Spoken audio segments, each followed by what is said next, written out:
tutti e bentornati a Liberamente, variazioni e scorribande qui su Radio Libertà. Allora questa crociata della sinistra italica contro Elon Musk è veramente una clamorosa fake news, o meglio è una meta fake news, cioè una gigantesca bolla all'interno della quale ci sono false notizie, pseudonotizie, incomprensioni della realtà, ma vediamo di affrontarle una ad una. Anzitutto non è vero che in questo momento ci sia un accordo firmato tra il governo italiano e la società SpaceX satellitare aerospaziale di Elon Musk. Quindi tutta la polemica poggia su una notizia falsa. Tra l'altro non ci risulta nemmeno che questo accordo sia stato il primo argomento che la Premier Meloni ha portato nel suo incontro a Mar-a-Lago col presidente Trump e con Musk.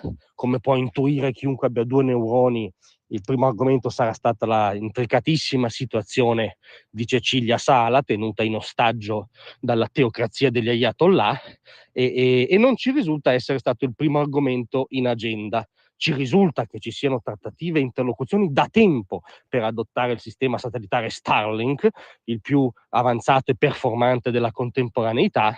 Ve l'abbiamo raccontate anche qui e abbiamo sempre peraltro espresso il nostro parere ultra positivo nel caso andassero in porto, ma per la sicurezza del sistema paese. Comunque l'accordo al momento non c'è.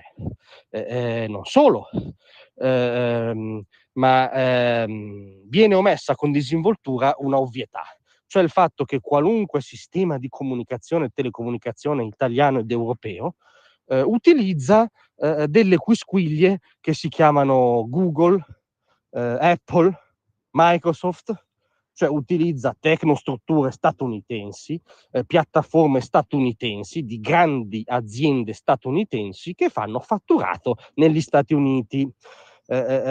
Quindi è surreale la polemica che vuole essere imbastita dalla sinistra italiana sul rischio di cessione di sovranità. È meraviglioso. Cioè Elena Ethel-Schlein, la cittadina svizzera, è molto preoccupata della cessione di sovranità dell'Italia. La cosa si commenterebbe già da sé, ovviamente, cioè che loro signori sventolino la bandiera della sovranità dopo aver impostato negli ultimi decenni politiche all'insegna della mortificazione della sovranità italiana, aggiorna veramente il concetto di comico. Semmai il problema per loro signori è che mentre quelli di cui sopra sono i miliardari buoni, Elon Musk è il miliardario cattivo, perché, come dire, si è disallineato dal soviet politicamente corretto della Silicon Valley e ha chiaramente sostenuto Trump e avrà un ruolo nell'amministrazione Trump. Come al solito hanno una doppia morale anche rispetto ai miliardari americani. Ma soprattutto non viene compresa, o meglio, viene scientemente omessa il significato del sistema Starlink.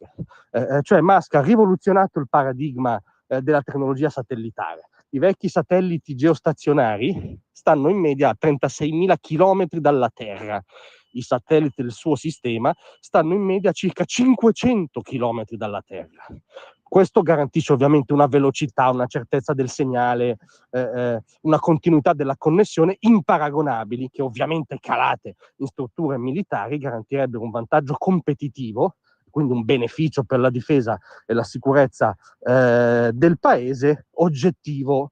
Questa cosa viene ovviamente assolutamente rimossa. Sembra che parlando di Musk si parli di un nazista dell'Illinois. E qui è il grande problema, al di là dei dettagli della non notizia.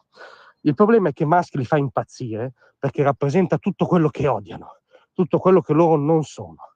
Cioè rappresenta l'imprenditore nel senso vero, pieno e compiuto del termine, non il prenditore spesso italiano che sguazza nel capitalismo di relazione che loro signori progressisti hanno sempre incentivato e di cui hanno goduto, ma uno che ha una visione nuova, una visione del mondo nuova, nel caso di Musk, ci scommette, ci costruisce sopra qualcosa e realizza qualcosa che prima non c'era. Nel caso di Musk addirittura amplia i confini dell'umano, l'orizzonte dell'umano. Non solo ha mandato, come dire, ha fatto fare la prima passeggiata spaziale a astronauti civili, ma più seriamente ha un programma per andare su Marte, lo sta rispettando ed è preso sul serio da tutti gli esperti, cioè è probabilmente colui che porterà l'umanità su Marte ed è colui che ha cambiato la partita dei satelliti. Questo è Elon Musk e loro lo detestano profondamente perché rappresenta il totalmente altro rispetto alle loro piccole certezze ideologiche, dirigiste, parasocialiste, sconfitte dalla storia. Grazie a tutti, vi aspetto stasera alle 18.